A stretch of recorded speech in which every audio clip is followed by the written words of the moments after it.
Welcome back, you guys. I'm Tassie, and this week on my Ghostly Update vlog, it's not going to be that ghostly because I'm just talking about soulmates. So, in this video, we'll get into soulmates and then especially about marriage and what part is actually used for just like spirits and all that stuff. And then next week, I don't remember what I was going to talk about, so it's going to be a surprise. So, let's go ahead and get started. All right, so starting off, you guys already know I'm no longer an actively practicing shaman, so you cannot come to me for any services. I won't be able to help you. So, when I was a practicing shaman, lots of people asked me the same questions. The number one question I would definitely have to say is always about their soulmates, who they're currently with, are they meant to be together? So, you guys would be surprised. A lot of men and women ask these things, okay? So, don't think it's just a woman thing. A lot of guys ask it as well. So, I'm going to tell you guys the nitty gritty. For myself, when an individual comes to me and asks me about, is this the person I'm supposed to be with? I hate that question, okay, you guys? And this is what I see. All right, so I will look at your lifespan, and what happens is I see the individual you're currently with or your current situation if you're not with somebody. And then I will actually see certain other scenes that will occur in your life. And all of these things will depend based off of what you do. So this goes hand in hand with how people talk about fate or destiny. A lot of people don't like it because they don't like that it's predetermined for them. However, you can't fight it, okay? So you can't fight it. There are going to be a lot of things that you cannot escape from in your lifetime. Some things you can. So based off of, whatever direction you take, certain things in your life will change based off of that. All right. But at the end, what you are meant to face will still happen. It may now have changed from a different person, but anyways, you've already made your decisions. So typically, like whoever you're with, I would basically see your whole relationship, how things are progressing, how things will progress. And then I'm going to see other potential suitors you may have in your life. Now, all of that will depend on your choices, though. I am not going to tell you the secrets and all that great jazz to get there. So I would just tell you, are you truly going to be happy with this individual? That is what I'm looking for. I am looking for, out of those candidates, including the one you're currently with, which option is best for you? Which one is going to be the one that you will be truly the happiest? Now, a lot of times when people are asking me about their actual individual they're with, they aren't happy. Most of the times they are not. And I'm going to tell you guys the honest truth. Anybody who questions if the person they are with is meant for them or is meant to be for them, they're most likely not then. Okay. So that's the thing. Like, I hate it when people ask me about their love life because you make it. Whatever your love life is, you made it. Okay, this is not like you're imprisoned and you are stuck with this individual, okay? Well, I mean, some people might see imprisonment kind of differently. So I'm not, okay. I understand that a lot of people are in relationships that they are not happy with due to financial responsibilities, children, family, community. There's a lot of reasons, okay? I understand that. However, your relationship is what you have made it to be. It is. So when everybody's always asking me about, oh, is this the person I'm supposed to be with? And all that great jazz, it's really going to depend on you if this is what you want. Because I may see that you are in a terrible relationship, but you, in that moment, you are not ready to let it go. All right. So typically what happens is I can see a timeline, like maybe 3 months from now, 2 days from now, something will happen to you and you have a moment to escape. But it has to happen in this time frame. If it does not happen, that moment passes. And then you will stay in this miserable relationship for another 3 to 5 years. So it's just, that is typically what I see. So a lot of times I will tell individuals, like, if in 6 months you don't leave, you will not leave for another 10 years. When you are much older, when you have nearly died, or when you have given up on everything, that is when it will end. That individual will probably end up leaving you anyways. So it's And with that being said, a lot of times, like this happens to me a lot. I know certain times in my life, and it's kind of weird because it will be during the weirdest moments. Um, that I have to do it. I need to take action right now. This is the moment right now. And I could be walking through a doorway. I could be about to sit down and eat. And that feeling will come over me. And I'm like, oh my God, this is the moment. If I don't take it right now, I won't get it again. So I always take action. And, you know, it's not easy. It's not an easy action like laying down to take a nap. You know, that's easy. So it's not easy for a lot of people if you really want to change things in your life, but you will have those moments. Everybody does. People will feel it or sense it in different ways. So I used to do this thing, totally off subject, but it's kind of like on the same subject. So when I was dating, you guys know from my dating video, I was trying to fight fate. I was trying to pretend I was a normal person. I didn't see things. I didn't hear things. I was going to be normal. I was going to be like every other Joe out there who messes up in relationships and they learn, right? So it didn't pan out well because what ended up happening was I was hurting all of these people because I saw what they saw in me, but they didn't know what I saw in them. And it was just terrible. So I ended up hurting a lot of people and I had to live and learn from that.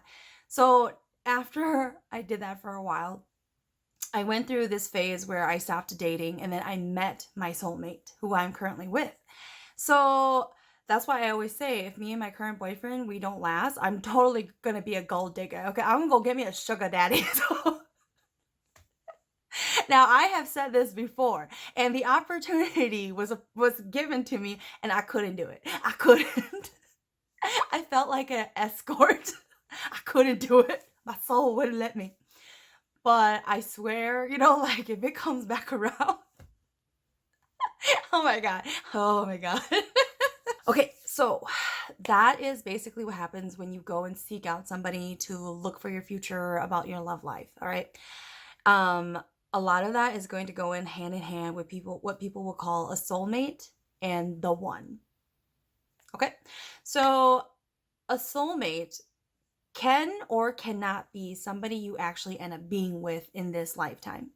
But for sure, you guys will always connect by your souls. So everything, you just understand each other and you don't even need words. You know, you could have soulmates as the same sex as you, and you guys may not be attracted to each other in that way, but you are attracted to each other's soul. So even if you have like a really dear close friend, but you are just not physically attracted to each other whatsoever, they could still be your soulmate. And that's why a lot of people will end up having best friends, regardless if the best friend is a woman or a man. It has a connection, a deep connection, and you can't explain it, right? Now, again, this does not mean you will always be in a relationship with that individual. People have more than one soulmate as well. A lot of people tend to think there's just the one. That is not what the one is, okay? Now, again, you can be in a relationship with your soulmate. Now, for the one, all right, and I'm putting quotations on this and I'll explain why, you guys. The one is typically what people would use in reference to the one who got away. Okay, so I'm going to tell you guys this right now. The one is a fantasy. They are not real. They are a real person, obviously, but you fantasized many situations and it's not even the reality. And you can't let them go. You never got closure over it. That is why they are considered the one. So the one oftentimes for people, and I'm kind of like about it because I don't have the one. But I think it's also because, you know, I have that extra craziness about me. So I have my closures. I already know and I've already seen it in the future. So, you know, I don't have that longing, that wishfulness. Like they just don't exist for me. And people confuse the one with who they always hold in their heart. It tends to be somebody from when you were younger, because y'all remember when you guys were young, and some of you may still be there. I'm just saying. You know, like how adults tend to look at children who are in love and they're like, you have no idea. Okay, it's because adults are all messed up. Okay, they're all messed up from their relationships from when they were younger. Now, this doesn't mean it was always an actual love interest relationship. It could be the relationship to their parents, you know, everything about psychology. So it messes up individuals. So then what ends up happening though is they may have had a certain interaction with somebody who for some reason they can't let go of. It's just something they've always carried with them secretly in their heart. That is basically what people talked about as the one. And for a long time, I didn't understand what the one meant because I never had that. So I always would sit there and I would think back on my past, like, who is it? Who could have been the one? It's because he didn't exist. Okay. Again, you guys, the one definitely is what messed you up, and it is a fantasy in your head. People fantasize that if they could go back in time and do it over again, or if they could be back with this person, they fantasize because they don't really know how it would have happened, how it would have panned out, basically. Everything that you fantasize, it's always prettier in your head, you know? But in reality, you would not have been together. You would not have been together. So people tend to see it as this longing, but what they don't realize is the one is actually the one who would have just messed you up for life. Okay, like for life. So let's pretend you went back into the past and you ended up being together. You will be messed up forever and it will still end. You will never be like that. so people, but it really messes up people.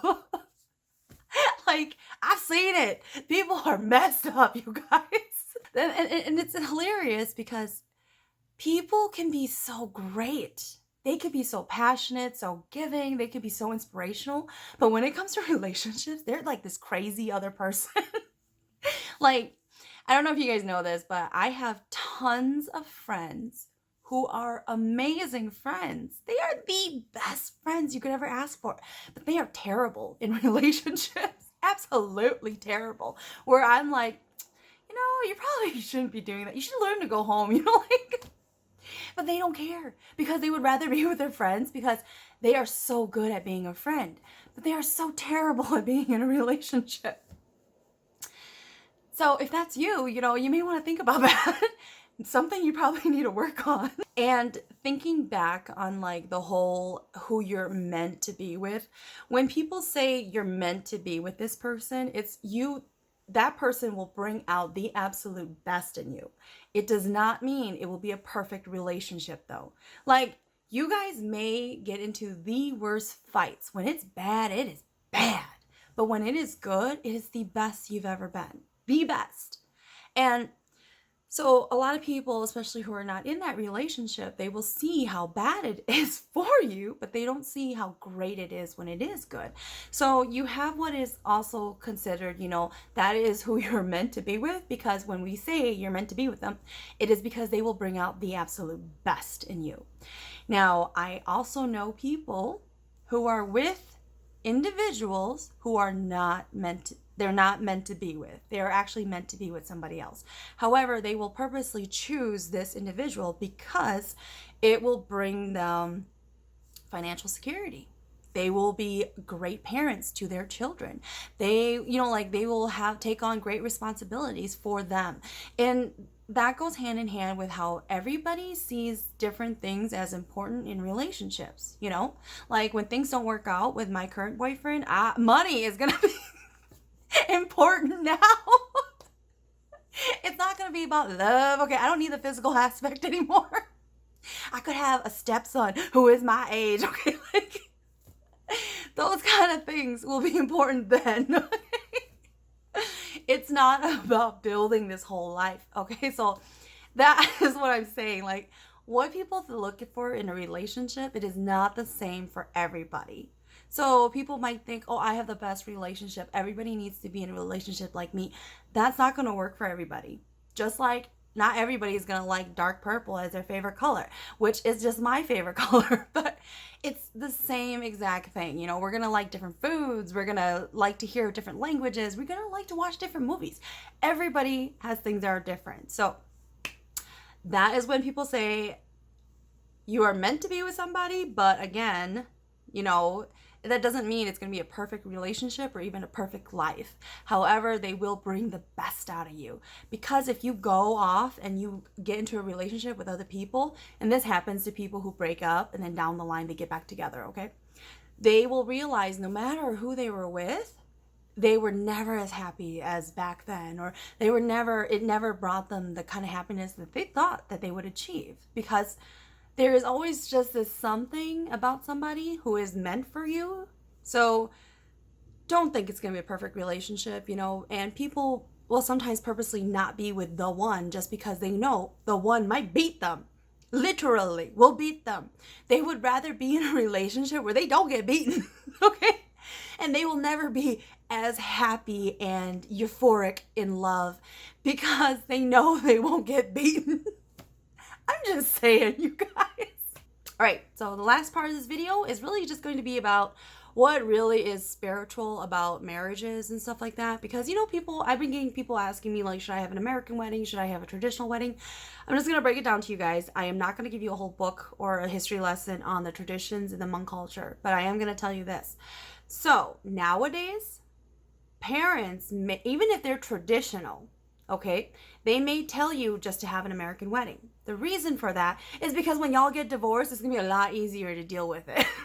When you have a traditional Hmong wedding, it's kind of like, you go to court, you sign your paper, you pay your fees, and then you have these financial responsibilities, okay?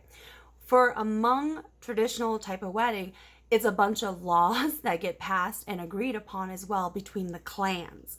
So now you have, and this is all to ensure that the couple is taken care of. So basically, let's say you guys are getting married and you're going the Hmong traditional route. They will have negotiations before they agree to the actual wedding. And during these negotiations, bad blood that may have happened between the clan has to be nit in the butt. And then, money goes into play as well for the dowry. But there's also a lot of promises. So the husband's family will promise to always take care of the girl. So this includes, spiritual health, including the funeral down the line in the future. So all of that being said, what part is just the spiritual part? Okay. So the spiritual part is when what we would call le gai, and literally you take a live chicken, he's alive, and you throw it over someone's head. But as you're doing it, you are saying certain words, and that symbolizes that the family's spirits and ancestors are seeing this person, this girl, as family now, and they're taking them in. This really goes into play if the family is traditional and they have a saka. So the saka, as I mentioned, is the shrine or the altar that Asian families tend to have. When, you'll see it a lot in Asian restaurants. They have like a mini shrine at the front. So they call spirits to that shrine. And all of that is meant to just protect the building, protect the people there. And that includes when you're at home, okay? So you need to do the whole liqai before that girl can live or sleep at that house. And people have asked about, what if you do the dirty and you guys are not married and they have a saka? What happens is you break the promise to the spirits who are protecting the house. You have to do a promise to them, okay? There's no reason a spirit would ever stay anywhere if you didn't do a promise to them. So if you break it, what ends up happening is these spirits, they no longer have to keep up their promise. And if they're angry at you, so if y'all don't learn anything, just know an angry spirit is scarier than any other spirit out there. Because when they're angry and they're provoked, they will do things to the family, to the people there. You will literally be cursed. You will have nightmares. You will be haunted. You will get sick. So it's just, and there's going to be a lot of discord in the family, in the relationships. There will be fights all the time. There's just going to be a lot of bad juju, and you will all feel it and you will know it. So let's say you did it anyways and you broke the promise. The only way to fix that is you have to do another promise and another negotiation with those spirits, and you have to give them something. So it's kind of like you do another meal, you ask for forgiveness, etc. You burn a bunch of money to them. So those are the kind of things that would have to happen. All right, so now you guys have lukai. What also happens and comes into play is when you guys do the kite. Kithe is actually an event where people get all these white strings tied on their wrists, and this would happen when people are just freshly married, because you also do a hoopli during that time where you call the couple spirits together. She's now part of the family. That's already happened. Everybody blesses them. They get a lot of money, and so that also goes into play for weddings. So let's say you get divorced now. A lot of people yeah, I'm going really fast here, you guys. So now a lot of people, I've heard from other people online writing to me that some people in particular get told if they divorce their husbands, their spirit will end up still going to their husband, or they can't get reborn. Okay, that's a lie. For anybody who doesn't know, that is a lie. Okay, that is not true at all. So let's say whatever happens, you guys got married, the girl's spirit is now with that clan, okay? Let's say the girl, then they get divorced. What happens? The girl still has a soul in its spirit, you guys. What happens is the husband's family will no longer call her when they do events like ceremonies, hooplies, the new year, and stuff like that. They no longer include that individual. Now, of course, if they have children, though, they will call the children's spirits and stuff like that, but not the ex-wife or whatever. So that girl, she can go back to her own clan now. So her own clan originally would call her spirit and all that stuff too. So whatever anybody heard, okay, there's not some crazy hoodlum who's gonna come and steal your spirit or your soul back to the other family. That's not how it happens, you guys.